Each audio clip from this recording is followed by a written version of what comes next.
안녕하세요. 이주원 노무사입니다. 만나서 반갑습니다. 제가 이제 1년에 강의를 딱 이 시즌에만 딱 하고 1년 내에 안 하다가 또 이 시즌에 딱 하니까 이제 매번 강의를 할 때마다 많이 떨어요. 그래서 저 사람 왜 저래 이러지 마시고 한 5분 기다려 주시면 말이 왜 이렇게 빨라 할 정도로 빨라지니까 지금은 좀 숨을 잘 못 쉰다 원래 딱 가려가지고 생각해 주시면 좋을 것 같고요. 우리가 뭐 배울 거냐면 사회보험법을 배웁니다. 처음 들으시는 분도 계시겠지만 뭐 동의카페라든지 이런 데서 혹시 뭐 수업 후기라든지 이런 거 보시면 굉장히 악명이 높은 과목이잖아요. 내용이 어려워서 악명이 높은 게 아니라 그냥 너무 지엽적이어가지고 뭐 이런 것까지 물어봐 할 정도로 다 처음 보는 내용이 너무 많아서 그렇거든요. 그래서 이 책 보시면 아시겠지만 이론이 한 190페이지 정도 되고 문제가 한 300페이지 돼요.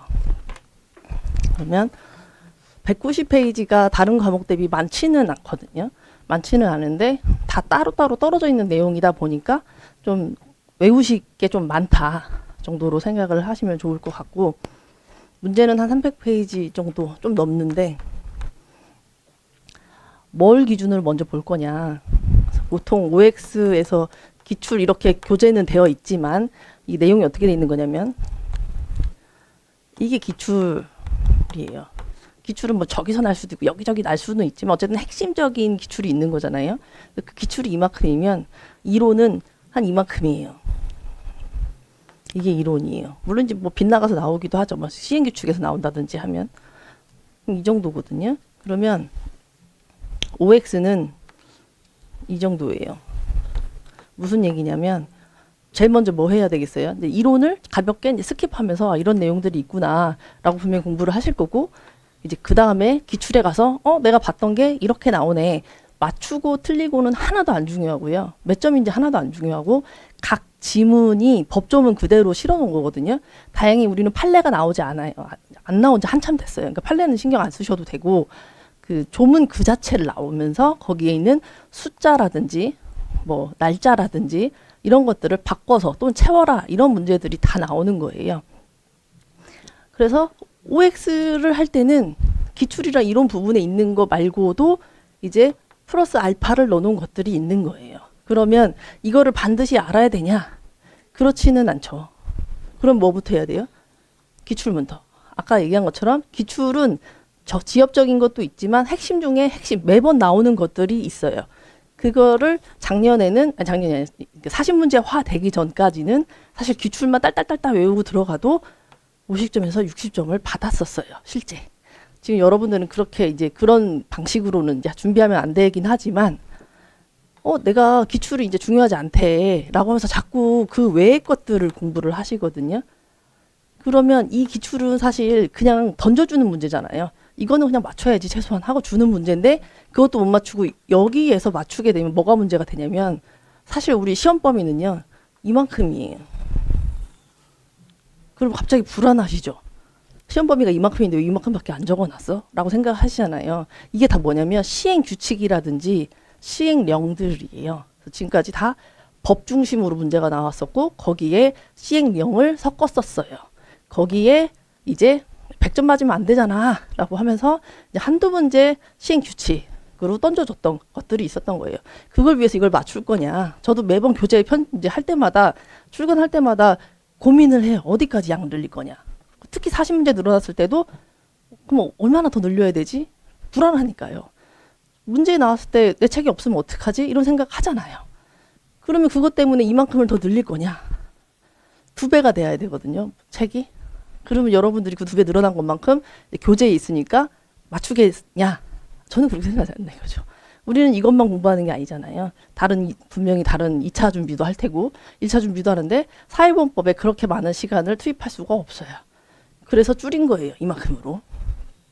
이렇게 줄였더니 걱정하시는 분이 있어서 OX를 늘린 거예요. 그래서 OX를 보실 때 이론에 없었던 건데 왜 이론에 빠졌지? 그렇게 생각하지 마시고 조금 더 늘려놓은 건가 보다 범위를 그렇게 생각하시면 되고, 제가 OX 낼 때 되도록 기출하고 안 겹치게 내려고 노력을 했어요. 기출 파트 보시면 아시겠지만 되게 많아요. 지금까지 나왔던 모든 기출을 다 실어놓은 거예요. 그럼 기출 가서 반복해서 나오겠죠. 반복해서 문제를 풀 거란 말이에요. 그걸 굳이 OX에서 또 반복할 필요는 없잖아요. 그래서 좀 더 지엽적으로 좀 더 많이 돼 있다. 시행 규칙도 있고 들어가 있다. 그래서 여기까지만 공부하시면 되겠다라고 생각하고요. 양 늘리지 마셔라. 불안하니까 자꾸 늘리시고 객관식 문제 찾아서 보시고 하는데 여기에 있는 것만 충분히 보셔도 합격하는 데는 아무 지장이 없어요. 그래서 교재는 80점을 목표로 만들었고, 그러니까 시험 문제 범위에 80%만 나오는 거예요. 그렇죠? 가끔 왜 그런지 모르시겠는데 90점대 나오시는 분들이 계시지만 그렇게 뛰어나신 분들은 더 내려와. 우리 평범한 사람 입장에서 봤을 때는 80점이다. 기출만 푸시면 옛날에는 50점이 나왔지만 지금은 40점 잘 나오면 저는 50점까지는 생각을 해요. 그러니까 여전히 반은 던져주는 문제고 기출은 범위가 되게 좁아요. 지엽적인 기출 다 쳐내면 기출은 몇 페이지 안 돼요. 그건 뭐 어떻게 되겠어요? 당연히 맞추는 거예요. 이건 당연히 맞추는 거. 맞추고 그 외 알파를 푸셔라. 맞춰라. 근데 이제 문제를 딱 열면 재작년이 그랬는데 문제를 딱 열면 다 처음 보는 문제가 있을 때가 있어요. 사회보장기본법이라고 있거든요. 과목 중에. 걔가 원래 법에서만 냈었어요. 근데 40문제 만든 첫 해에 갑자기 시행령에서 다 때려버린 거예요. 세 문제 다. 100%. 다 처음 보는 문제였어요. 그러니까 사람이 세 번째까지 풀다가 무슨 생각해요? 아, 시험 망쳤다. 하는데 잘 생각해 보세요. 40문제 중에 한 20문제에서 한 25문제 맞추시면 합격하는데 아무 지장 없거든요. 그래서 이번에도 가면 당연히 모르는 문제 엄청 많이 나올 테지만 그거 빼고 내가 나머지 부분 충실히 하셨으면 아무 지장 없다. 이 얘기를 이렇게 길게 하냐면 사회본법 이제 시작 딱 하면요. 멘탈이 막 갈려요. 그러지 마. 그럴 필요 없다라는 얘기를 꼭 해드리고 싶어요. 그리고 나만 못 외우는 거 아니고 어차피 다른 사람들도 못 외운다. 그래서 우리는 딱 사실 80점 목표로 하긴 하지만 저는 60점만 맞으면 잘하셨다라고 생각을 해요. 우리 고득점 생각하지 말고 적정한 시간 투자해서 적정한 점수만 좀 뽑아내면 되겠다라고 생각합니다. 2차 과목에 안 나오잖아요. 그렇죠? 네, 그래요. 그래서 순서는 이론 한 두세 번 보시고 기출 푸시고요. 기출 문제 푸실 때는 맞추는 게 중요하지 않다라고 했잖아요. 그러면 시중에 기화펜이라고 있어요. 들어보신 분도 계시고 안 들어보신 분도 계시겠지만 기화펜이 뭐냐면 쓰면 한 5분 있다가 다 날아가요. 이렇게 해서 풀어보시는 것도 좋고 아니면 복사해서 거기에 뭐 써야 될 필기 같은 거 다 써놓고 나중에 이제 빈 공백에다가 풀어보시는 것도 좋고 상관없습니다. 기출은 반드시 보셔야 된다. 그래서 이론 부분 할 거고 그리고 나서 나중에 이제 문풀 강의도 있는데 문풀을 꼭 들어야 되냐라고 하면 꼭 들어야 되는 건 아니에요. 문풀도 똑같아요. 이론을 그냥 그 객관식으로 문제화 시킨 것 뿐이에요. 그것도 OX 풀고 객관식 기출문제 풀고 또 내가 또 풀어보고 싶잖아요. 그래서 그냥 그거 맞춰서 그냥 OX 그 기출이랑 겹치지 않게 더 어렵게 만든 게 있는 거고 그다음에 뭐 실제 모르는 문제 막 섞어가지고 만든 뭐 최종 모의고사 같은 것들 넣는 거고요. 모른다고 해서 뭐 좌절하거나 그러실 필요는 전혀 없다. 그다음에 우리가 최종 나 지금 포데이즈라고 많이 하잖아요. 그거는 뭐냐고 이제 많이 물어보시는데 특별한 거를 거기서 바라시면 안 돼요. 시험 이제 얼마 안 남은 상태에서 거기서 제가 무슨 새로운 걸 가르쳐 드리고 이러진 않거든요. 비결을 가르쳐 드리고 이러는 게 아니에요. 그날에 하는 거는 아까 얘기한 4, 50점 그러니까 꽈락 맞지 않게 하기 위한 명가락용으로 자료 만들어 드리고 그냥 그거 같이 보고 한번 훑고 그게 다다라고 생각하시면 될 것 같아요. 그래서 일단 이론을 좀 충실히 보셔야 된다라는 거고 그 다음에 가끔 물어보시는 것 중에 하나가 이제 법제처나 이런 데에서 법 시행령, 시행규칙 이렇게 3단으로 출력해서 좀 봐야 되는 거 아니냐. 법조문으로 주로 나온다는데 시간이 아까워요. 그러려면 이게 지금 사회보험법이 되게 왔다 갔다 하면서 이렇게 보셔야 되거든요. 그럴 필요가 없어요. 교재가 그냥 법조문 다 편집해서 넣어놓은 거예요. 그래서 이대로 외우시면 아무 지장 없다. 시간 아깝게 그러지 마셔라 라는 거. 두 번째는 이상하다. 뉴스에서 이렇다는데 왜 선생님이 가르쳐 주신 거랑 달라요? 이럴 텐데 물어보지 마세요. 뉴스는 뭐다? 시험하고 시험 그 기준일보다 그 뒤에 시행되는 얘기들도 많이 한단 말이에요. 근데 우리는 시험용이잖아요. 그럼 시험을 보는 날 기준으로 시행 중인 것만 나오는 거예요. 분명히 혼란스럽고요. 뉴스에서 얘기하는 거랑 지금 책이랑 다르니까. 시행 시점이 다르다. 그것도 물어보실 필요 없는 거고. 그 다음에 개정된 거 하나 둘 모른다고 해서 꽈락 나거나 이러지 않잖아요. 그래서 막 개정된 거 막 초조해하고 이러실 필요 전혀 없고, 제가 보통 한 5월이나 4월 말에서 5월 초쯤에 우리가 또 개정이 또 되거든요. 지금도 뭐가 또 통과됐다 그러는데 한꺼번에 모아서 올려드려요. 그거 보시면 됩니다. 저는 이제 저희 카페 운영하고 있으니까 카페 주소는 여기 머릿말에 있고요. 교재 머릿말에. 그래서 보시면 되고 좋습니다. 그리고 우리 사회보험법에 뭐가 있냐면 징수, 이제 좀 이따 내용은 볼 거예요. 고용보험, 그리고 산재, 연금, 적으실 필요 전혀 없어요. 있어요. 옛날에는 되게 중요했는데 이게 좀 중요성이 좀 떨어지긴 했어요. 얘가 6문제, 얘가 10문제, 9문제, 얘가 5문제, 3문제. 이렇게 합치면 25문제.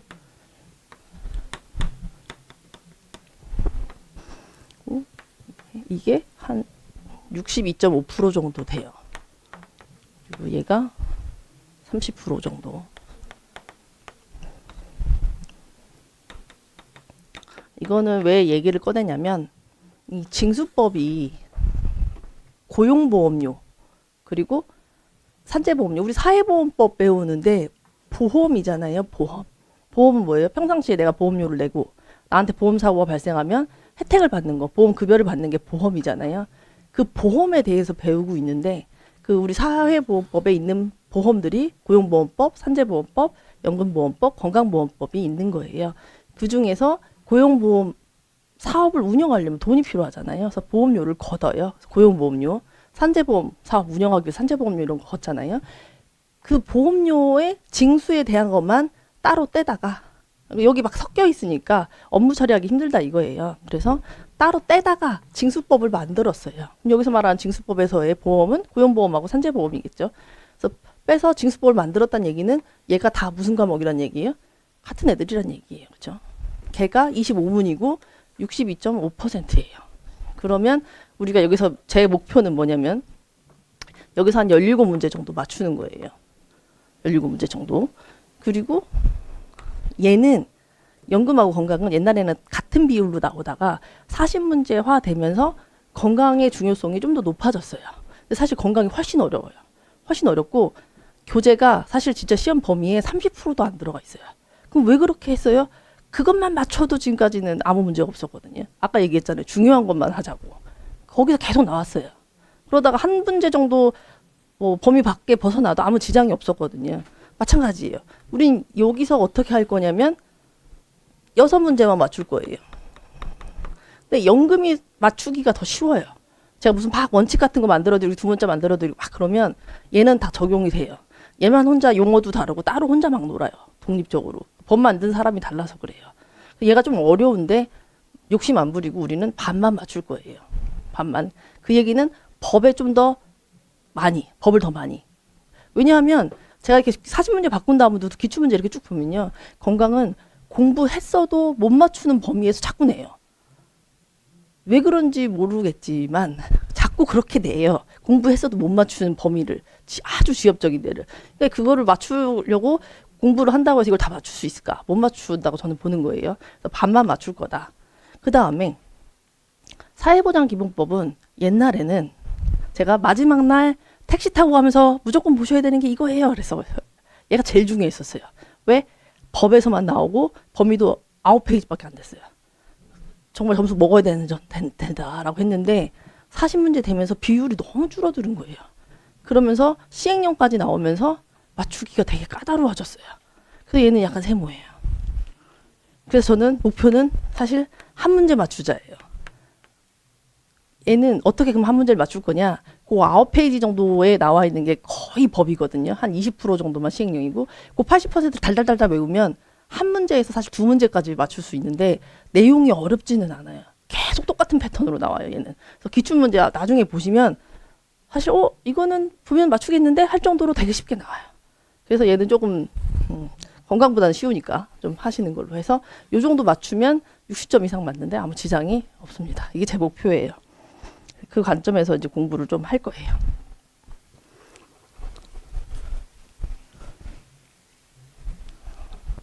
그리고 지금 여기서 얘기한 각 법 중에서 제일 어려운 게 뭐냐면 징수법이에요. 이제 첫 시간. 왜냐하면 듣는 단어 자체가 다 오늘 처음 듣는 단어잖아요. 근데 교재에 하나도 없어요. 처음 듣는 단어인데. 왜 그렇게 그러면 저도 고민을 많이 했는데 징수를 왜 먼저 하냐 처음 듣게. 그러면 제가 고용하고 산재 다음에 징수를 가잖아요. 그럼 여러분들 딱 한 번밖에 안 들은 상태에서 그냥 그걸 봐야 돼요. 근데 제가 징수부터 하면은요 이해는 안 되는데 제가 뭐라 계속 얘기하는 거 한 3번쯤 들어요. 그래서 고용산재까지 가면 그때는 이거는 들어본 얘기인데가 돼요. 그래서 건강하고 연금쯤 가면 제가 이미 다 설명했던 거잖아요. 앞단에서. 그래서 날림으로 한다라는 생각이 들 정도로 팍팍팍 나가 진도가. 그래서 징수가 가장 원래 힘든 거다. 여기서 얘기한 거 안 쓰여 있어도 다 어디가 있다? 뒤에 가면 개념들 다 있다. 그러니까 굳이 필기하는 데에 열심히 하실 필요는 없어요. 설명하는 걸 필기할 필요는 없어요. 어차피 뒤에 가면 또 있어요. 설명 왜 하냐면 한 번 들으라고 하는 것도 있고 두 번째는 결국은 제가 한 얘기가 막 머릿속에 남고 이건 아니거든요. 가셔서 어차피 혼자 공부하셔야 되잖아요. 읽을 때 그냥 한번 책 읽어보셨어요? 2줄 정도 읽으면은 이게 뭔 소리야 잖아요. 그래서 그거를 그러지 말라고 읽을 때 이게 이런 얘기구나 라는 것 정도는 알고 읽어야 되니까 그거를 제가 좀 도와주는 역할을 한다 정도로 생각을 하시면 될 것 같아요. 그래서 원래 어려운 거니까 이 시간만 잘 견디면 좀 이따 곧 괜찮아진다. 곧 괜찮아진다 라고 제가 약속을 드릴게요. 원래 어렵다.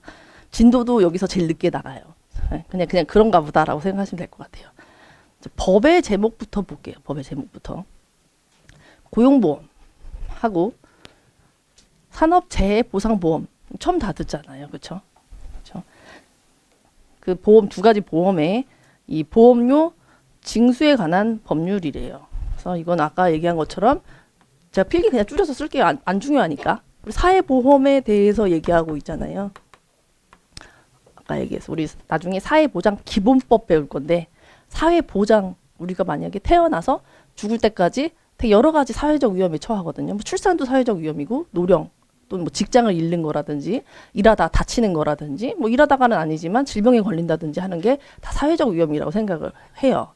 그럼 그 사회적 위험에 대해서 우리가 사회보장을 한단 말이에요.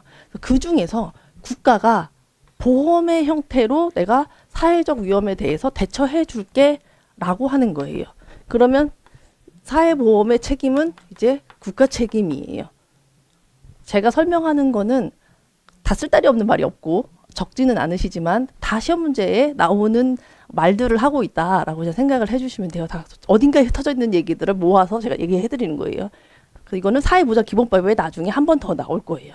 사회보험은 국가의 책임으로 지자체가 아니라 국가의 책임으로 사회적 위험을 대처하기 위해서 보험의 형태로 하고 있구나. 그럼 어떤 사회적 위험에 대해서 할 거냐? 그럼 우리 이제 고용보험 말 그대로 고용 안정에 대한 거라든지 고용을 뭐 직장을 잃어서 실업에 대한 거라든지 이런 것들을 보호하기 위한 법이 이제 고용보험법인 거고 산재는 많이 들어보셨잖아요. 산재. 우리가 일하다가 다쳤을 때 어떻게 보상해주고 보호해줄 거냐에 대한 게 산재보험법이에요. 그러면 연금도 우리 국민연금 얘기 많이 나오잖아요. 그렇죠? 보험료도 내보셨을 건데 국민연금 뭐예요? 내가 젊어서 돈 벌 수 있을 때 보험료를 미리 냈다가 나이가 한 60 정도 돼서 노령이 돼서 노령이라는 그 사회적 위험에 대해 사고라고 말하긴 그렇지만 이 노령이 있어서 이제 더 이상 그 수입이 없을 때 우리 노령연금 받아서 생활하잖아요. 그거에 대한 걸 국민연금이라고 하는 거고 이제 건강보험은 우리 아파서 병원에 가면 치료받고 하는 게 다 건강보험인 거죠. 그래서 이것 중에서 우리 이제 고용과 산재의 보험료 징수에 대한 걸 배우는 거예요. 그래서 목적에 보시면 고용보험 및 산업재해 보상보험 이제 앞으로 줄여서 산재보험이라고 하고 이 보험 관계의 성립과 소멸 그리고 보험료 납부 징수에 관한 필요한 사항을 규정해서 보험 사무의 효율성을 높이는 데 그 목적이 있습니다. 그럼 보험 관계의 성립과 소멸이 뭐냐?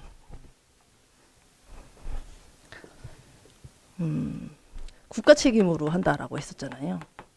근데 국가가 직접 해야 되는데 담당자가 있겠죠. 그래서 우리 고용하고 산재는 노동부 장관이 책임자예요. 책임자. 근데 이 장관이 얼마나 바쁜데 뛰어다니기 힘들잖아요. 그래서 뭐 했어요? 공단을 하나 만들었죠. 공단. 그래서 우리 고용산재는 많이 들어보셨을 텐데 근로복지공단에서 담당을 하고 있고, 연금은 연금공단에서 담당을 하고 있고, 건강은 건강보험공단에서 담당하고 있어요. 시험 문제에서 각각의 공단을 맞추는 문제는 너무 자주 나와요. 그래서 공단 나오는 순간 얘가 그 공단이 맞는지부터 체크하고 넘어가는 거예요. 시험 문제 푸실 때는. 그래서 공단 중요하다. 고용산재에서 공단 나오면 누구다? 80% 확률로 근로복지공단이다. 근데 좀 이따 보실 건데 20% 확률로 건강보험공단이 있어요. 그러니까 얘를 자꾸 섞는 거예요. 풀게끔. 그래서 공단 있고, 가입자라는 사람이 있어요. 보험에 가입한 사람. 보험에 가입한 사람이 어떤 사람들이냐면 보험료를 부담하는 사람들이에요. 보험료를 부담하는 사람들. 안 적으셔도 돼요. 이걸 물어보진 않아요.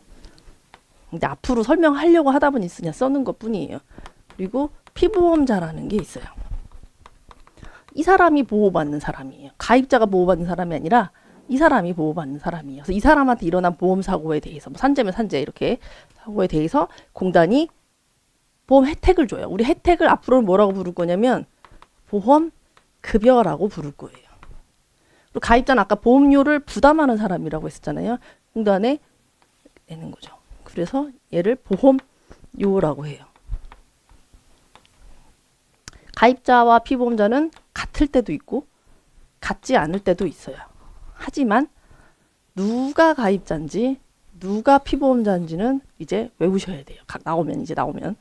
그래서 이렇게 보험 관계가 성립을 하면 보험료를 내고 또 보험 급여를 주고, 이거에 필요한 각종 신고 같은 것들을 하는 거를 보험 관계라고 해요. 이제 권리와 의무가 발생한다라고 보는 거예요.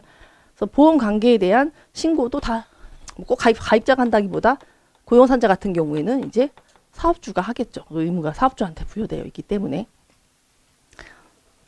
그래서 간단하게 보면 좀 이따 볼게요. 그래서 보험관계가 성립 소멸에 대한 거를 징수법이 규정하고 있다. 언제 보험관계가 성립해서 보험료를 떼냐 이런 것들. 언제 소멸을 하냐 이런 보험관계가. 그리고 보험료 징수 어떻게 할 거냐 이런 것들을 규정하고 있다라는 거고. 이 용어의 정의는 뒷얘기도 뒤에 이제 어떤 내용인지도 모르는 상태에서 이 용어가 무슨 뜻이야라고 이제 보기 때문에 이해가 하나도 안 될 텐데, 뒤에까지 보고 나면 당연히 앞으로 다시 오면 어떻게 돼요? 다 무슨 얘기인지 알아요. 그러니까 원래 그런갑다라고 하시면 되고, 이 용어 정의는 4대 보험 다 공통으로 자주 물어봐요. 용어 정의는 다 꼼꼼하게 보셔야지 된다라는 거고. 그래서 우리 지금 문제 나왔던 것 중에 이 고용보험 및 산업재해 보상보험의 보험료 징수 등에 관한 법률에서 말하는 보험이 뭐냐라고 물어봤단 말이에요. 너무 쉬운 문제였잖아요. 던져주는 문제잖아요. 뭐겠어요? 고용보험법에 따른 고용보험, 산재법에 따른 산재보험이겠죠. 그다음에 근로자라는 개념이 나와요. 근로자. 그러면 이 근로자가 예를 들어서 고용보험에서는 근로자가 가입자가 돼요. 그리고 사업주도 가입자가 돼요. 고용보험에서는. 그리고 산재는 사업주가 가입자가 돼요. 그러면 고용보험은 근로자가 보험료를 부담하는 게 있다라는 거죠. 그래서 일 다녀보신 분들은 알겠지만 우리 그래서 급여명세서 받으면 고용보험료 얼마 떼갔다라고 쓰여 있잖아요. 그래서 그래요. 근로자가 부담하기 때문에. 근데 사업주도 50% 부담해 주는 게 있죠.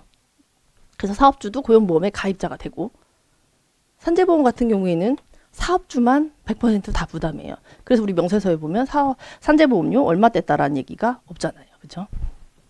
그럼 여기서 이렇게 근로자는 뭐 얼마 떼고 뭐야 이런 얘기 할 때의 근로자가 뭐냐라는 거예요. 그리고 연금하고 건강에서도 근로자라는 개념이 나와요. 그래서 이 근로자는, 연금과 건강에서 말하는 근로자는 구분할 필요 없어요. 사업장 가입자라고 부르고, 얘는 직장 가입자라고 불러요. 왜 이렇게 불러요? 보험료를 부담하니까. 그리고 사업장에서 일하니까. 이거 모르셔도 전혀 상관없어요. 나중에 연금법 나오면 또 나와요. 그냥 듣고 그런갑다고 지나가야 다음에 볼 때 쉬워지거든요. 건강보험은 직장 가입자라고 불러요. 여기서부터 저는 불만이에요. 사업장에서 일하는 거 똑같은데 왜 여기는 자꾸 사업장이라고 부르고 여기는 직장이라고 부르냐. 똑같은 개념이에요. 근데 법 만든 사람이 달라서 그런갑다 하면 되고, 그럼 뭐 어떻게 외우면 돼요? 구분해서 외울 필요가 없다. 직장 가서 일하는 사람들인가 보다 이렇게 생각하시면 되고요. 여기서도 근로자 개념이 나온단 말이에요. 그래서 그 근로자가 뭐냐라는 거예요. 그래서 고용산재에서의 근로자란 근로기준법상 근로자를 말해요. 뭐 임금을 목적으로 사업장에 근로를 제공을 하는 거죠. 그러면 그 개념이 중요하냐? 그렇지 않고요. 시험 문제 맞출 때는 징수법에서 근로자라 뭐가 했어요? 그냥 근로기준법상 근로자를 말한다. 그냥 이걸 알면 되는 거예요. 그래서 법인의 대표는 안 들어가죠. 근데 연금하고 건강을 잠깐 보시면 여기서도 근로자 개념이 있는데 비슷해요. 직업의 종류는 관계없고 근로기준법상 근로자도 마찬가지죠. 사업장에서 노무를 제공하든 뭐 상관없어요. 그 대가로 임금을 받아서 생활하는 사람이에요. 생활하는 사람. 건강 보시면 보수를 받아서 생활하는 사람. 이거 구분하는 문제는 한 번도 난 적이 없고요. 그냥 비슷한 개념이다라고 그냥 알고 계시면 되고 구분해서 외울 필요는 없는 거예요. 그래서 생활하는 사람. 뭔가 일을 하고 돈을 받아서 생활하는 사람들이 다 근로자다라고 보시면 되고 차이점이 있어요. 법인 여기 보면 연금하고 건강은 법인의 이사와 임원을 포함한다 이렇게 돼 있잖아요. 고용산재에서는 법인의 대표는 안 들어가죠. 왜? 근로자가 아니니까. 근로자면 들어가겠지만. 근데 연금하고 건강은 법인의 대표이사들도 다 들어가요. 왜? 뭐 사용자의 지휘 감독을 받아서 이게 아니잖아요. 뭐다? 내가 뭔가 노무를 제공을 하고 돈을 받아서 생활하면 그게 그냥 근로자다라는 거예요. 좀 더 폭 넓게 보고 있다. 그래서 법인 대표도 들어간다. 연금하고 건강에는. 그렇게 보시면 되고. 자, 이제 보험료를 뗄 거예요. 보험료를 떼야 되잖아요. 근데 뭘 기준으로 보험료를 떼지라는 거예요. 그래서 뭘 기준으로 뗄 거냐면 보수를 기준으로 뗄 거예요. 그럼 보수의 개념이 중요하잖아요. 보수는 임금하고는 다른 개념이에요. 보수는 여기 보시면 소득세법에 따른 근로소득. 그러니까 소득세법을 들어가면 근로소득의 종류가 쭉쭉 나와요. 그 근로소득. 근데 그걸 우리가 알 필요는 없고 뭐라고 생각하시면 되냐면 사업장에 그냥 종업원이기 때문에 받는 모든 소득. 내가 만약에 우리 회사는 좋은 회사여가지고 김장철에는 김장수당을 줘. 내가 체력단련을 하면 체력단련비를 줘. 이거 임금은 아닐 가능성이 되게 크죠. 그렇죠? 이례적으로 준다든지 임시적으로 준다든지 기분 좋아서 준다든지 이런 거 아니잖아요. 임금이 아니잖아요. 그런데 얘가 종업원이기 때문에 받았기 때문에 근로소득이에요. 그런 것들. 소득세법에 근로소득이라 써있는 돈에서 뭘 빼냐면 비과세 근로소득이라고 써있는 돈을 빼요. 그래서 개념만 아시면 돼요. 근로소득에서 비과세 근로소득을 뺀 돈이 보수다. 이 개념 문제만 나오면 되고 예를 들어 드리면 제가 기본급 150만 원에 체력단련비 50만 원 체력단련비 한 30만 원 받고 식대하라고 20만 원 받았어요. 그럼 총 200만 원 받았죠. 200만 원이 근로소득이에요. 이 중에 비과세 근로소득 요새는 20만 원이거든요. 그래서 식비가 20만 원 아까 있었잖아요. 그럼 200만 원 빼기 20은 180만 원이죠. 그래서 180만 원이 보수가 돼요. 그래서 임금을 기준으로 보험료를 떼지 않는다. 보수를 기준으로 보험료를 뗀다. 그럼 그 보수가 뭔데? 근로소득에서 비과세 근로소득을 뺀 돈을 말한다. 이게 왜 중요하냐면 나중에 노무제공자, 뭐 예술인 가면 다 비슷비슷한 말들이 계속 나올 거예요. 그래서 이 개념은 알고 가셔야 돼요. 소득세법에 따른 근로소득에서 비과세 근로소득 뺀 걸 말한다라는 거고.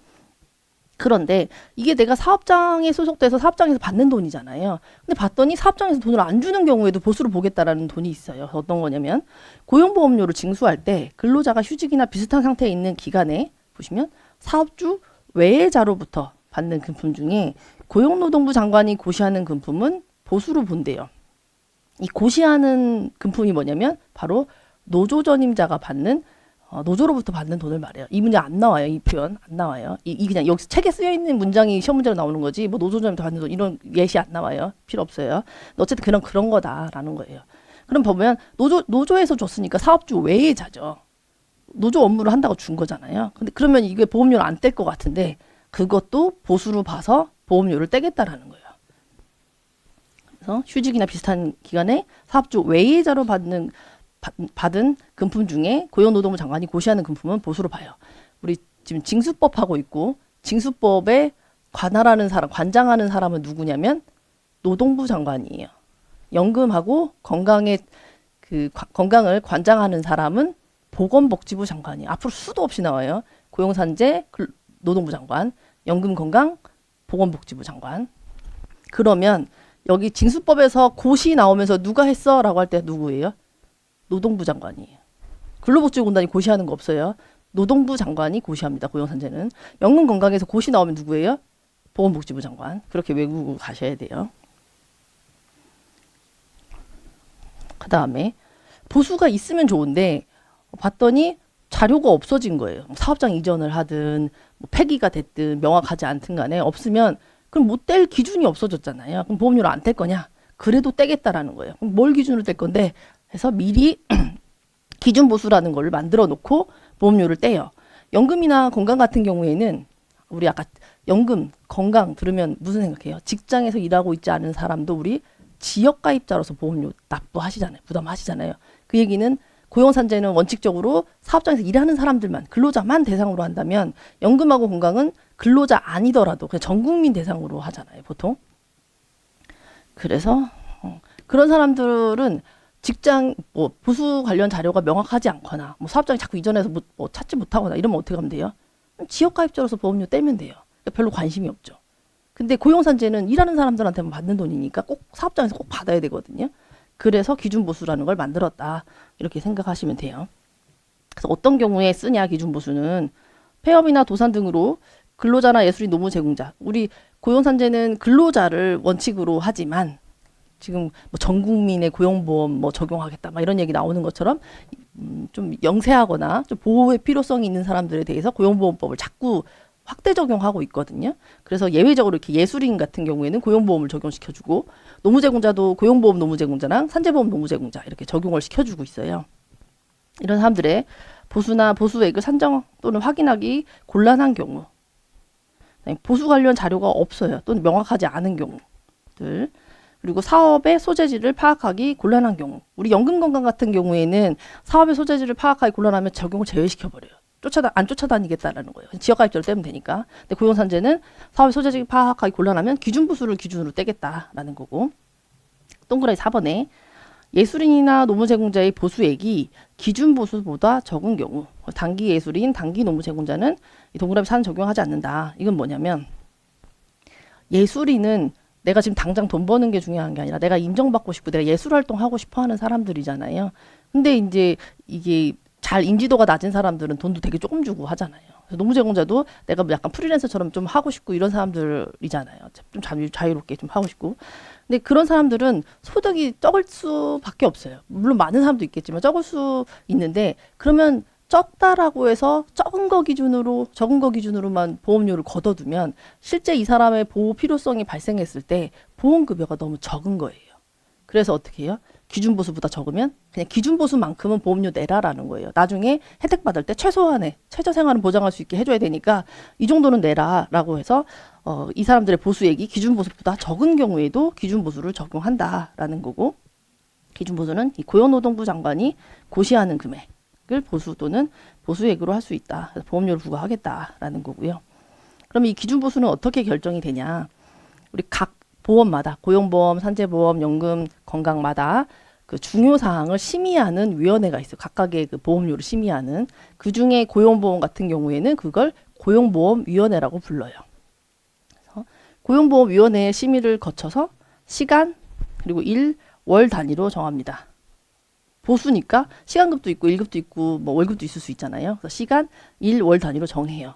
그런데 각 사업 종류마다 보면 또는 지역별로 보면 지금 우리가 보험료를 뗄 건데 서울권에 있는 일하는 사람들이 우리 뭐 남부 좀 지방에서 일하는 사람들보다 우리가 좀 더 많이 받잖아요. 생활비도 많이 나가는 대신 급여를 좀 더 많이 받잖아요. 근데 이거를 평균적으로 내 가지고 그 지방에서는 사실 최저임금도 안 지키는 경우 되게 많은데 그거를 이제 그걸 가지고 기준보수 똑같이 정해서 똑같이 떼기에는 조금 부담스럽잖아요. 그래서 지역별로 달리 정할 수 있다라는 거예요.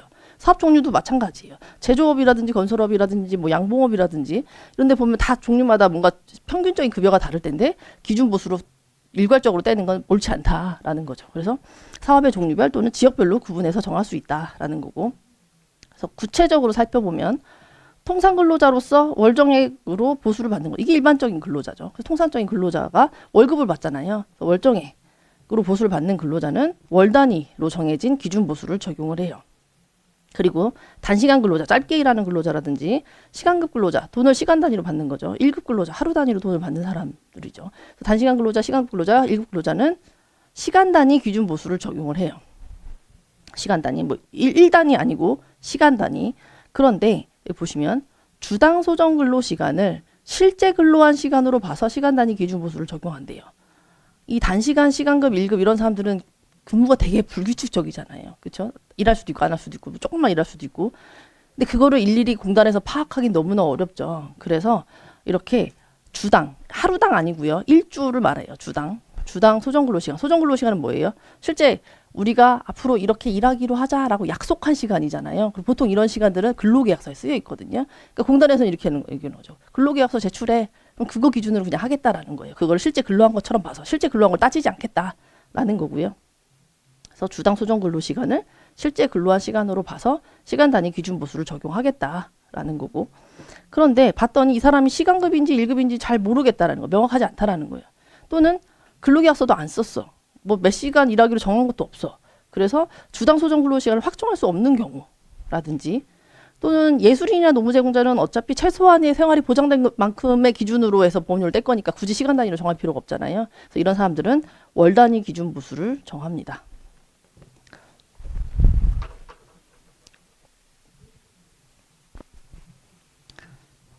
그래서 기준 보수 원칙은 월 단위로 정한다. 월 단위.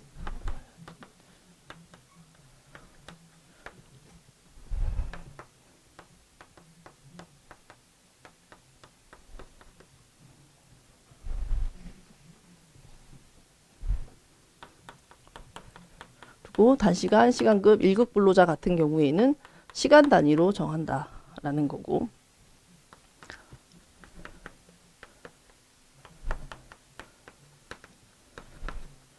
그래서 만약에 이걸 두 문자로 외운다라고 하면, 제가 이게 두 문자를 많이 만들어 드릴 건데, 두 문자로 만든 게 그게 막 중요해가지고 만든 건 절대 아니고, 여러분은 어차피 그냥 많이 외울 거니까 그냥 외울 때 쓰라고, 혹시 쓰려면 쓰시라고 만든 거지 뭐 꼭 외워야 되고 이런 건 아니에요. 그래서 두 문자는 어떻게 되냐면, 통 몰라 노예월이가 단시일 내 시간을 낼지, 이건데 이게 뭐냐면 통상 근로자 그리고 모르는 근로자, 아까 단시일인지 모른다고 했잖아요. 모르는 경우. 그리고 노무제공자랑 예술인은 월 단위로 한다. 월 단위로.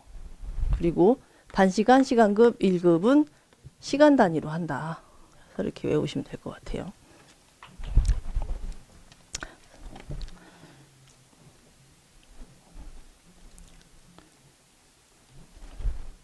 그래서 처음에 한 두 번 정도는 그냥 내용을 좀 읽고 나중에는 이제 두 문자로 그냥 외워서 넘어가시는 걸로. 보수 총액은 뭐냐면, 아까 보수를 배웠으니까 보수의 총액이겠죠. 그렇죠? 그래서 보시면 사업주가 보험연도 이러니까 표현이 되게 어려운 것 같은데 그냥 1월 1일부터 12월 31일 말하는 거예요. 25년도에 보험연도, 26년도에 보험연도 이렇게 있는 거예요. 보험연도 중에 근로자한테 지급한 보수액의 총액, 이게 보수총액인 거고, 그런데 지급한 돈뿐만 아니라 지급하기로 결정한 보수액의 총액도 보수총액에 들어가요.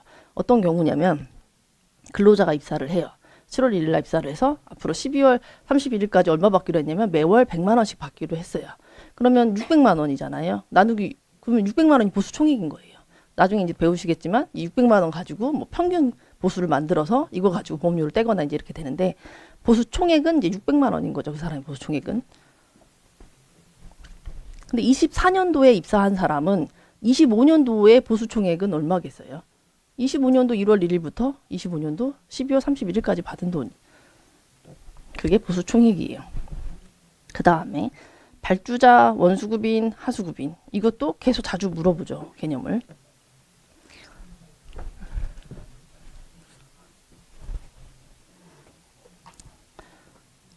제가 노무사 된 지 한 15년 됐는데 15년째 이제 제일 후회되는 게 뭐냐면, 내가 왜 처음에 개업을 할 때 그 사무실을 안 샀을까 이런 생각을 많이 해요. 그때는 또 그 많이 안 비쌌잖아요. 그리고 지금 막 많이 올랐잖아요. 너무 사고 싶은 거야. 그때 왜 안 샀을까? 내가 지금까지 낸 그 임대료를 합산을 해봤더니 사고도 남았더라고요. 그래서 저는 4억을 갖고 싶어요. 이제. 근데 이제 돈 너무 많이 올라서 큰 건 못 사고 쬐끄만 걸 갖고 싶어요. 그래서 만들기로 했어. 4억을 지키기로 했어. 그래서 이제 노무법인, 저희가 신형인데요. 노무법인 가라고 할게. 가. 그래서 현대건설 나라는 업체가 있다고 할게요. 현대건설. 그래서 건설업체 나한테 노무법인 4억을 좀 지어달라고 했어요.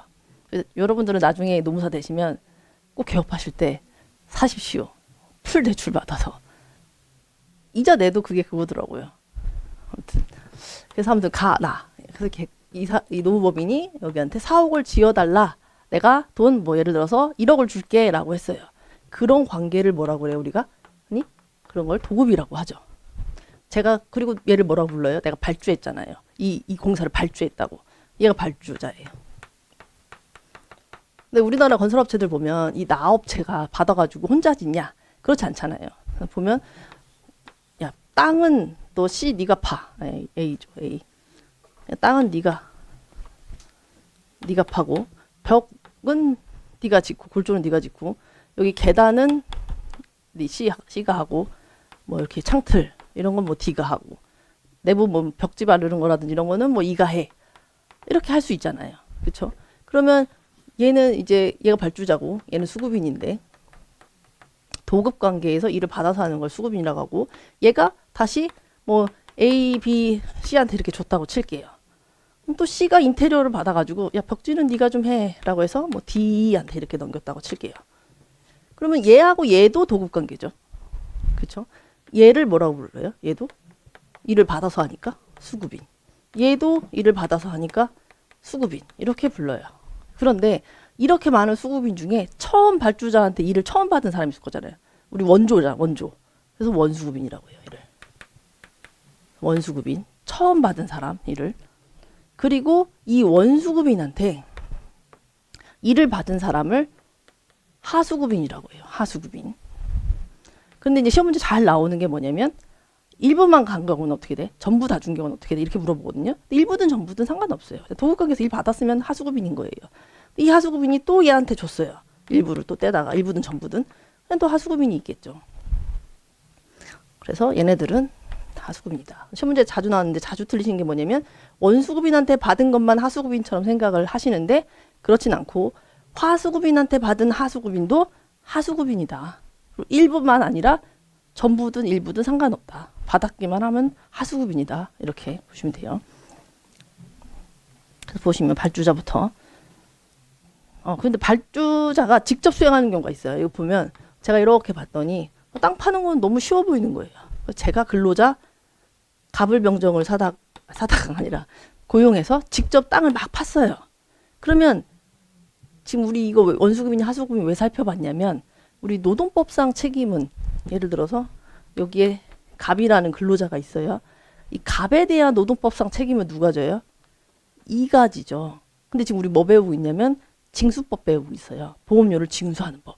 공단에서 봤더니 얘네들은 너무 영세해서 얘네들에 대한 보험료를 부담을 해야 되는데 자꾸 폐업을 하는 거예요. 도망가고. 힘들죠. 그래서 어느 순간 법을 막 바꾼 거예요. 누가 제일 부자예요? 발주자까지는 좀 그렇고 원수급인한테 책임을 지은 거예요. 네가 사업주 책임져. 그래서 원수급인 책임을 많이 지거든요. 원수급인이 사업주 책임을 지는데 사업주 책임이라는 건 보험료 부담하는 책임을 말해요. 근데 봤더니 이 발주자가 땅을 직접 팠다는 거예요. 그러면 얘가 영세해서 얘한테 책임을 지을 건 아니잖아요. 그래서 땅 파느라 고용한 을에 대해서는 누가 책임을 져야 된다? 발주자가 사업주 책임을 져라.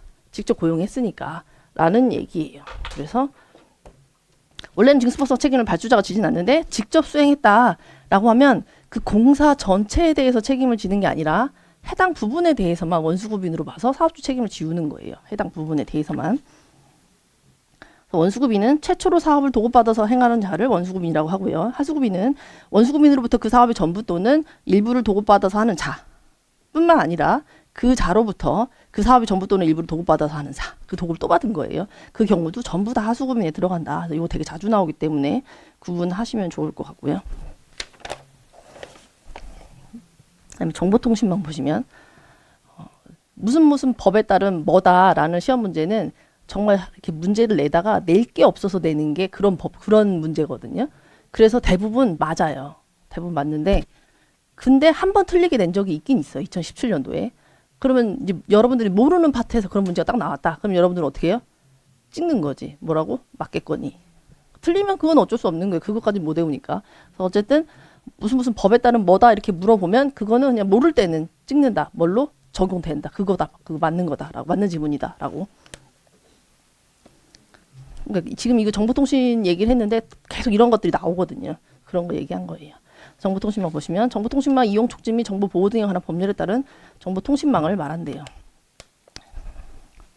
그다음에 총공사 금액은 뭐냐면 여기서는 안 배우는데 이제 뒤에 보면 우리 고용보험법을 적용하냐 마냐를 따질 때 웬만하면 다 당연가입이지만 영세한 사업장들은 뭐 예를 들어서 관련법상의 면허가 없는 사람들이 뭐한 2천만 원 미만의 공사를 했어요. 이것까지 고용보험을 적용시켜가지고 보험료 떼기 좀 과하다, 영세하니까 불쌍하다, 적용을 안 시켜주는 그런 게 있거든요. 그런 거 할 때라든지. 그다음 우리 나중에 산재보험 가시면 산재보험은 원래 이제 사업의 종류별로 보험료를 부과를 하는데 같은 종류의 사업이라고 하더라도 예를 들어서 저 사업체는 맨날 사고 나고 우리는 사고가 안 나. 근데 보험료가 같대. 이러면 산재 예방하고 싶은 생각이 안 들잖아요. 그래서 실적을 따져요. 그 사고가 발생한 실적, 그걸 개별 실적 요율이라고 해요. 개별 실적 요율을 적용하냐 마냐 할 때도 이제 뭐 총공사 금액이라든지 이런 게 나올 수 있고, 그다음에 건설공사 보수총액 추정액이라는 데가 나중에 나오거든요. 거기서도 이제 나오고, 그래서 어디서 이 개념이 나오냐를 외워야 되냐고 한다면 그렇지는 않아요. 안 중요하다. 그럼 여기서 뭐만 알면 돼요? 그냥 그런 용어만 알면 되는 거예요. 총공사가 뭔데? 라고 하면 여기 말이 많지만 다 필요 없고 뭐냐면 모든 공사다. 그래서 처음에는 2번 읽고요.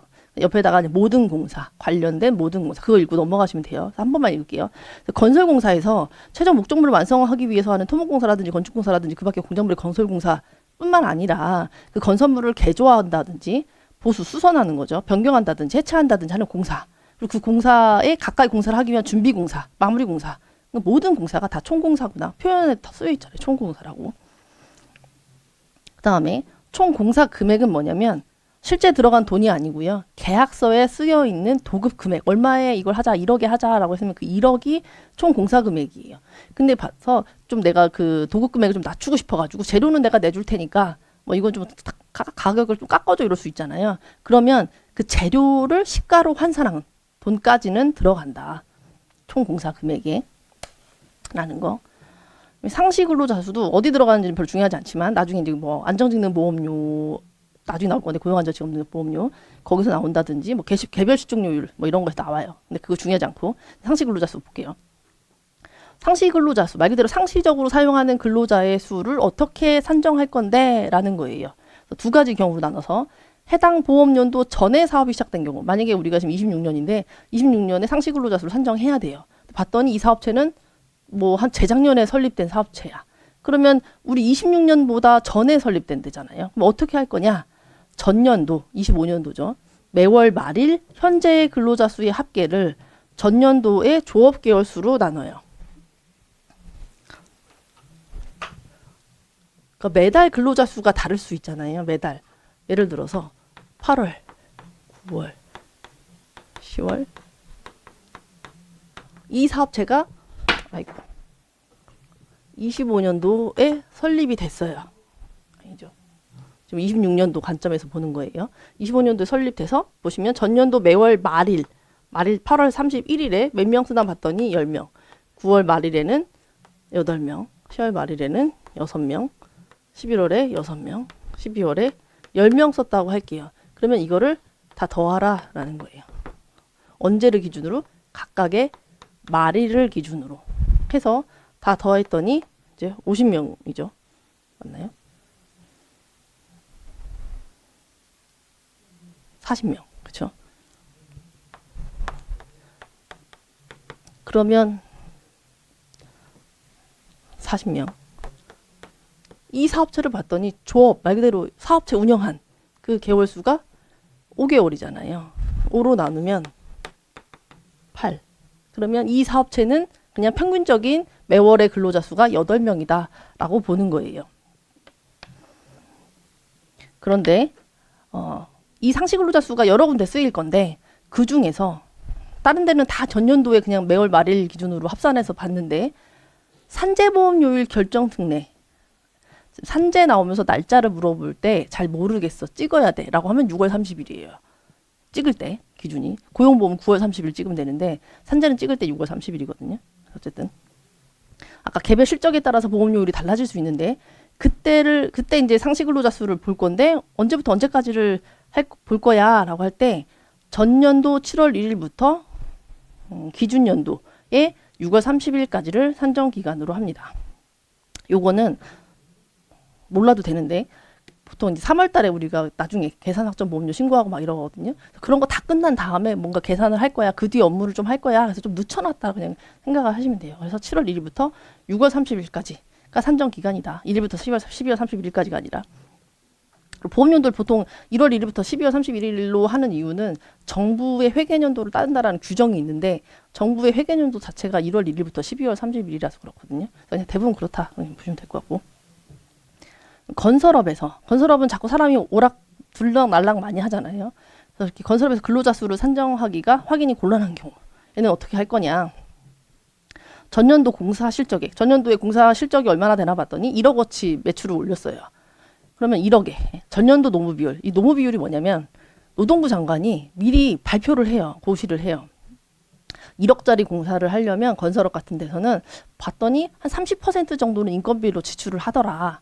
그러면 1억에 30%를 곱하면 그냥 추측을 하는 거잖아요. 추정하는 거예요. 아, 보통은 1억짜리 공사하려면 3천만 원 정도는 인건비로 나가네? 라고 계산을 한 거예요. 3천만 원 정도 나가네. 그거를 3천만 원을 전년도 건설업 월평균 보수, 말 그대로 전년도에 건설업에서 근로자들한테 평균적으로 얼마 줬지? 봤더니 예를 들어서 매월 200만 원 줬더래요. 그럼 한 명당 200만 원이에요. 200만 원. 거기에 조업개월 수, 만약에 예를 들어서 3개월 했어요. 그럼 600만 원이잖아요. 3천만 원을 600만 원으로 나누면 어떻게? 3천만 원 아까 1억짜리 공사하려면 3천만 원 정도가 인건비로 나가네라고 했잖아요. 그 인건비로 나간 거를 한 사람에 대한 돈으로 나누면 어떻게 돼요? 몇 명인지가 나오죠. 3천만 원을 아까 뭐 200만 원씩 3개월 했으면 600만 원이다라고 하면 600만 원 나누면 5명이 되죠. 그래서 그런 식으로 산출이 된다라는 거고. 여기서의 공사실적액은 총 공사실적액에서 하도급된 부분의 공사금액을 뺀대요. 하도급된 부분의 공사금액은 왜 뺄까요? 하도급 그 회사의 상시근로자 수 산정할 때 들어가니까 거기서 곱해서 산정했을 거잖아요. 근데 우리 그 도급 업체의 근로자 수로 또 잡으면 이중으로 잡히는 거잖아요. 그래서 하도급 공사 금액은 뺀다. 지불한 돈은 뺀다라는 거고. 건설업 월평균 보수는 별 중요하지 않은데 그냥 노동부 장관이 작성하는 사업체 노동 조사에 따른 상용 근로자 수 5명 이상인 건설업 임금을 기준으로 산정 고시하는 평균 보수를 말한대요. 이건 그냥 한번 읽고 넘어가시면 되고. 그다음 해당 보험 연도 중에 26년도에 사업이 중간에 시작됐어요. 그럼 전년도가 없잖아요. 그래서 그냥 보험 관계가 성립한 날 현재 사용하는 근로자 수로 합니다. 그래서 단순하게 보면 내가 예를 들어서 2월 1일 날 사업을 개시했어요. 근데 아직 근로자를 이제 고용할 만큼 여력이 있진 않아서 혼자 막 일을 했어. 일을 하다가 2월 10일에 2명을 고용해서 쭉 채용을 해서 꼭 일을 했어요. 그러면 여기서 보험관계 성립일은 언제냐? 이거 뒤에 좀 이따 또 볼 건데 4대 보험 다 공통으로 성립일, 소멸일, 취득일, 상실일 이 4가지를 물어보는 문제는 항상 매년 나와요. 그래서 무조건 다 외우셔야 돼요. 계속 나올 거예요. 4대 보험 다 공통으로. 다 달라요. 다 다르니까 외우셔야 되는 거예요. 그래서 아까 보험 관계는 뭔지 보셨죠? 보험료를 내고 뭐 어떤 의무를 지고 하는 것들. 보험 관계는 성립된 날이 언제냐?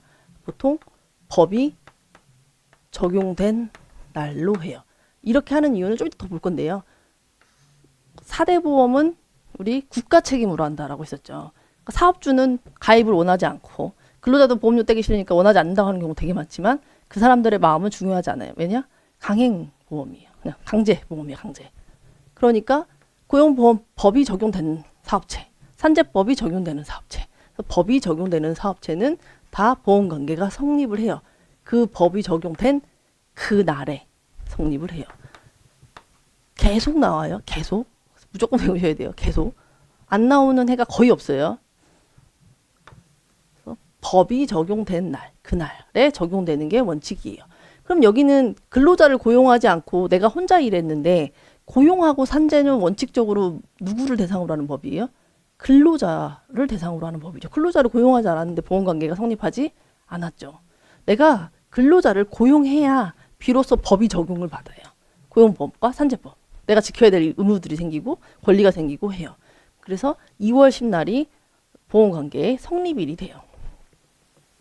그래서 봤더니 이 사업체는 이 성립일에 2명을 쓰고 있었네요. 중간에 1명으로 줄었다, 뭐 3명으로 줄었다 하더라도 당분간 일단 올해는 그냥 2명으로 보는 거예요. 올해가 지났어요. 27년도 기준으로는 어떻게 돼요? 27년에 볼 때는 올해 성립한 데가 아니잖아요. 전년도에 성립한 데잖아요. 그럼 어떻게 돼요? 똑같이 매월, 말일, 몇 명이나 썼는지, 조업 개월 수 몇 개월인지 해서 산정을 하겠죠. 그래서 전에 했으면 전년도 매월 말일 기준으로 하고, 개별 실증료 산재는 6월 30일 좋아하니까 전년도 7월 1일부터 기준년도 6월 30일까지 산정 기간으로 하고, 연도 중은 보험관계 성립일 현재 사용하는 근로자 수다. 보험 사업을 관장하는 사람은 누구냐면 고용하고 산재는 고용노동부 장관이에요. 고용노동부 장관. 연금하고 건강은 보건복지부 장관이에요. 그래서 문제에서 갑자기 이제 장관이 나오면 이게 노동부 장관인지 보건복지부 장관이 들어가야 되는지를 살펴보셔야 되는 거예요. 그렇죠? 수행주체 마찬가지예요. 고용산재는 근로복지공단이 수행주체예요. 이 업무를 수행하는 거예요. 보험 사무를. 연금은 연금공단, 건강은 건강보험공단이 해요. 다시 얘기하지만 공단이 나오면 그게 각각의 그 공단이 맞는지 반드시 확인하셔야 돼요. 문제에서. 그걸 틀리게 나오는 경우가 너무 많기 때문에. 고용산재에서 근로복지공단이 수행 주체인데 봤더니 보험료를 매달 징수하고 밀리면 연체금 걷고 독촉하고 하는 업무는 공통된 업무들하는 거예요. 그래서 옛날에는 지금도 뭐 많이 그렇긴 하지만 우체국에서 이렇게 우편으로 많이 보내잖아요. 우표값도 아깝죠. 그러니까 이거를 어떻게 했냐? 어차피 똑같은 업무니까 건강보험공단한테 근로복지공단, 연금공단 이렇게 얘기하는 거예요. 우리 것도 네가 좀 걷어줘. 그래서 원래는 근로복지공단 업무인데 일부 단순한 업무들만 떼다가 건강보험공단한테 넘겼다. 그래서 고용산재에서 문제는 근로복지공단하고 건강보험공단을 섞어놓고 물어보는 문제가 가장 많이 나와요. 그러면 건강보험공단이 하는 일이 뭔데를 아셔야 되겠죠. 왜 건강보험공단이 하냐면 건강보험공단이 전 국민의 재산에 관한 자료를 다 가지고 있어요. 자료가 제일 많아요. 그러니까 건강보험공단이 돈 걷는 게 제일 수월하잖아요. 그래서 건강보험공단한테 맡기고 있는 거예요. 보험료 등의 징수 업무를 건강보험공단한테 위탁하고 있어요. 그러면 징수 업무에는 뭐가 있냐면 얼마 내세요라고 보험료를 고지하는 거. 그리고 보험료 내면 받아야 되죠. 보험료를 수납하는 거.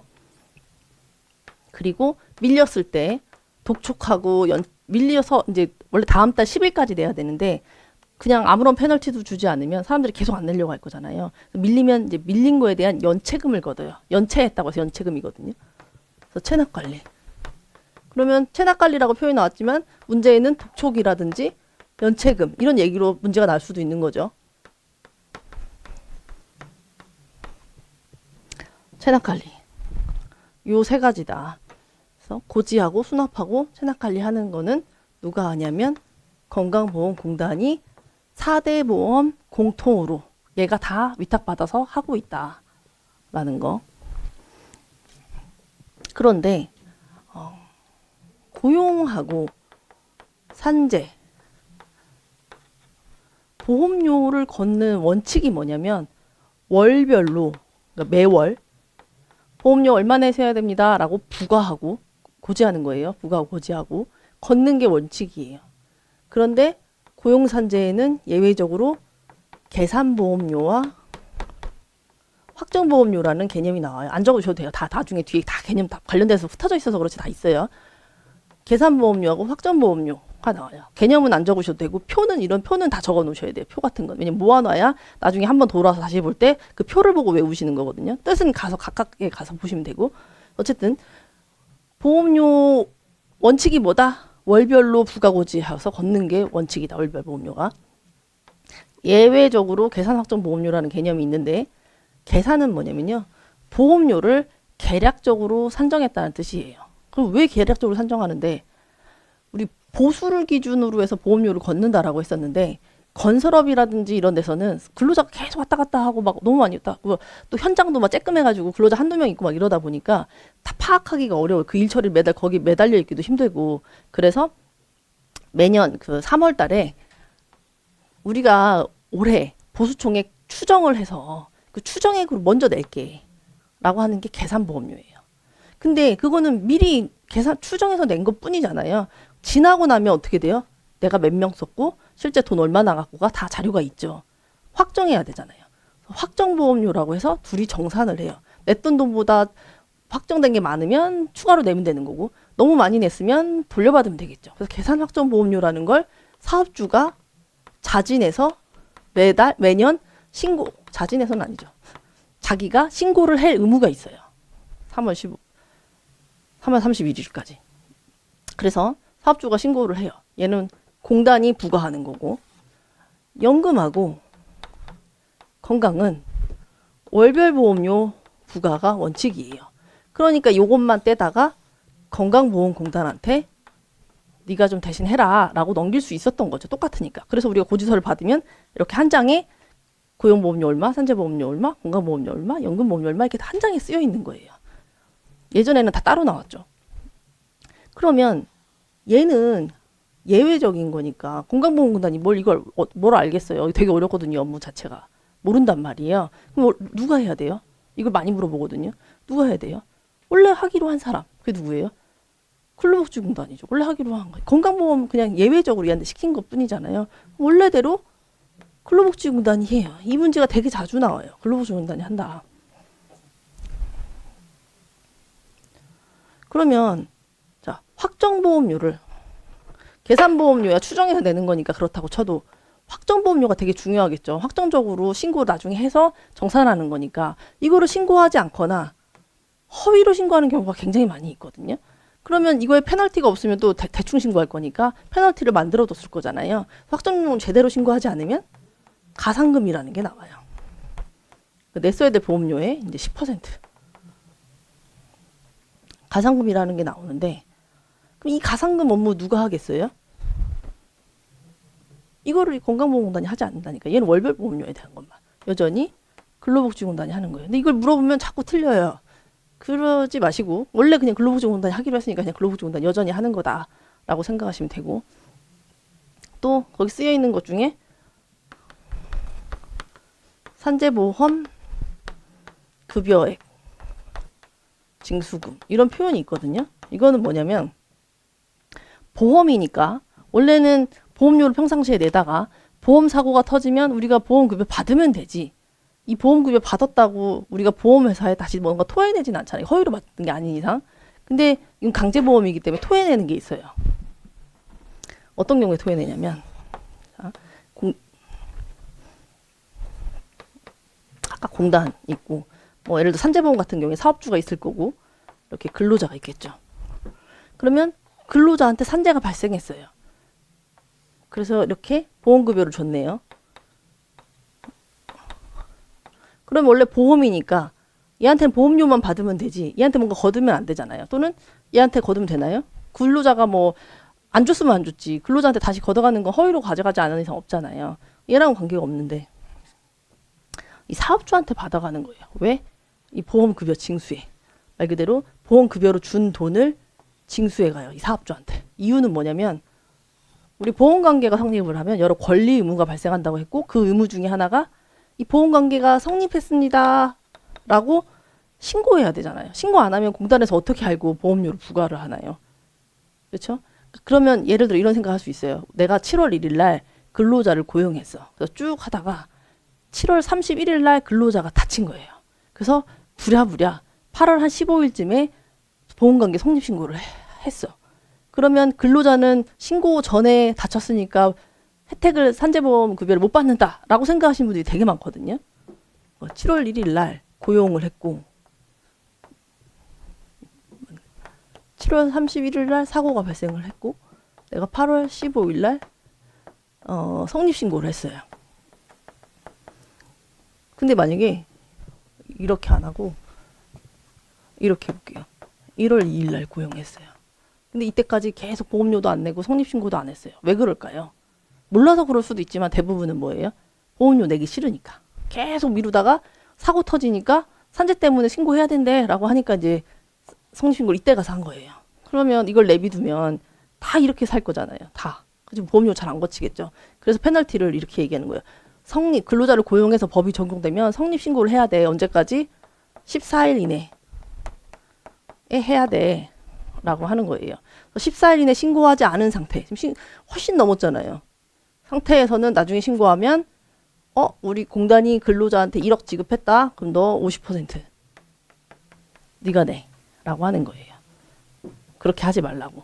다만 이제 법이 최근에 개정이 돼서 50% 했던 이 사업주가 계속 도망가려고 막 방해를 막 하는 거예요. 이 근로자가 뭐 근로자가 아니다 뭐라 하면서 막 싸우는 거예요. 이 사업주가. 실제로 대법원 판례도 막 있었거든요. 이 근로자가 그런 얘기는 할 필요 없으니까 넘어가시고. 어쨌든 싸워요. 싸우니까 여기다가 조건을 하나 달았어요. 네가 냈어야 될 보험료의 50%는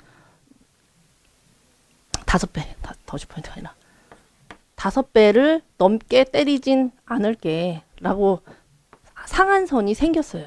하도 사업주들이 막 이렇게 하니까.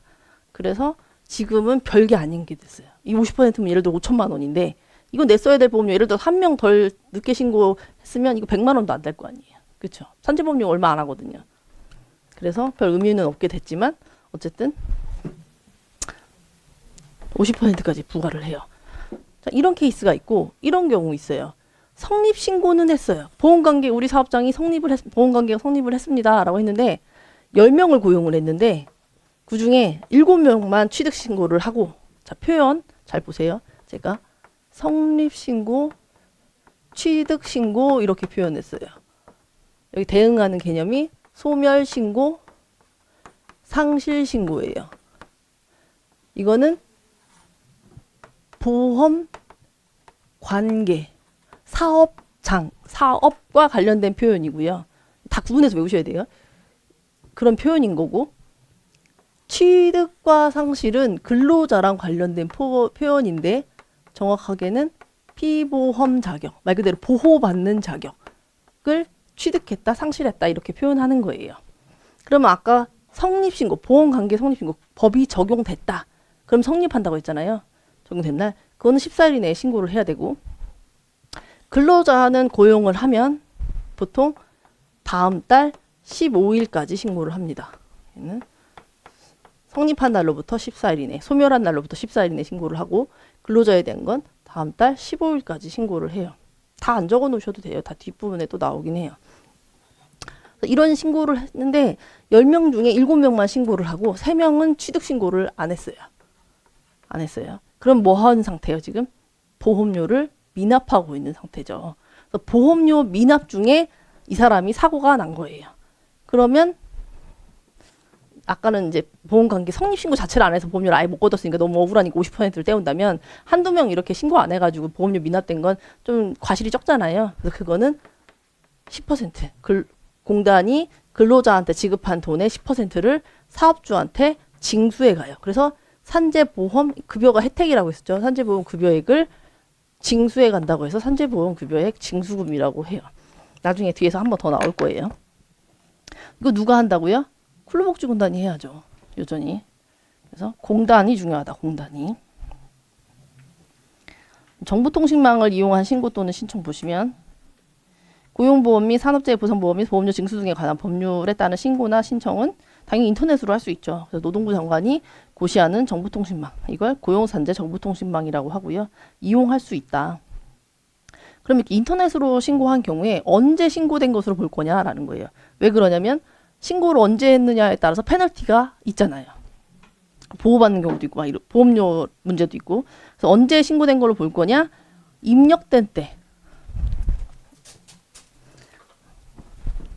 입력된 때, 또 여기는 안 쓰여 있지만 표현이 구분해서 외우실 필요 없어요. 저장된 때. 다 똑같은 얘기예요. 그러니까 법을 하다 보니까 뭐 좀 섞어서 쓰거나 하는 것 뿐이지 이거 이제 얘 말고도 막 계속 나오거든요. 그래서 문제 나오면 이제 입력된 때, 저장된 때 있으면 그냥 맞는 거다. 그러니까 뭐 상대방이 확인한 때 아니고 도달한 때 아니고 내가 저장한 때예요. 우리 확인 버튼 딱 누르잖아요. 그렇죠? 저장이 돼요. 입력 버튼 누르면 저장이 돼요. 입력된 때, 저장된 때에 신고나 신청을 한 것으로 보겠다라는 거고.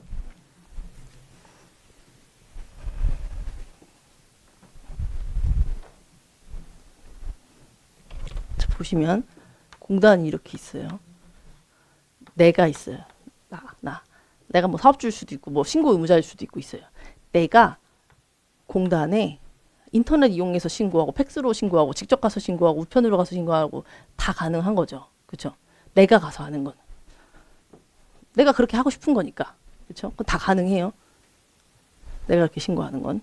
그런데 공단이 나한테 전자적으로 뭐를 한대요. 고지를 하든 뭐 전자적으로 뭐 신청 뭐 이렇게 전달을 하든 전자적으로 한대요. 이거는 내가 적어도 컴퓨터를 사용할 줄 알고 내가 들어가서 확인할 수 있는 사람이어야지 되는 건데 연세 드신 분들도 많고 그걸 안 접해보지 않아서 못하는 사람도 많은데 공단이 자기 편하겠다고 이거를 마음대로 하게 되면 안 되죠. 그래서 문제에 내가 공단에 전자적으로 신고하는 게 나오면 그건 다 맞는 거고 공단이 나한테 자기 마음대로 신고하는 것처럼 문제가 쓰여 있으면 그건 틀린 거예요.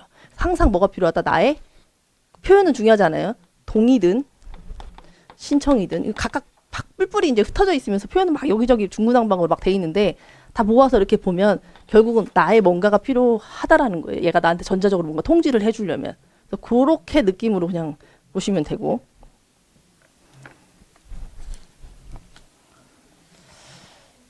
그래서 설명을 아까 이제 뭐 연체금 가상금 설명드렸고 체납처분비 이런 거는 관련되는 부분 가서 설명하면 될 것 같고. 그래서 10분 쉬었다가 30분부터 이어서 하겠습니다.